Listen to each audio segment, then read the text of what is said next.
বিয়ের আশ্বাস দিয়ে ধর্ষণের ক্ষেত্রে অপরাধী সর্বোচ্চ 7 বছরের কারাদণ্ডে দণ্ডিত হতে পারেন।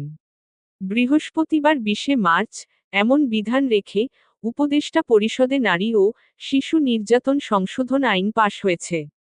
রাজধানীর ফরেন সার্ভিস একাডেমিতে এক ব্রিফিংয়ে প্রধান উপদেষ্টার প্রেস সচিব শফিকুল আলম এ তথ্য জানিয়েছেন। প্রধান উপদেষ্টার প্রেস সচিব বলেন, বিয়ের আশ্বাস দিয়ে ধর্ষণের সর্বোচ্চ সাজা বাড়িয়ে 7 বছর করা হয়েছে। এটি নারী ও শিশু নির্যাতনের মামলার মধ্যেই থাকবে।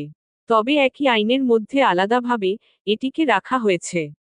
নতুন একটা সেকশন নিয়ে এসে সেই লটাকে সর্বোচ্চ শাস্তি 7 বছর করা হয়েছে এবং সেটার ক্ষেত্রে আরো যা যা সেফগার্ড নেওয়া যায়, যে সমস্ত সেফগার্ড মেজার এই লর ক্ষেত্রে নেওয়া দরকার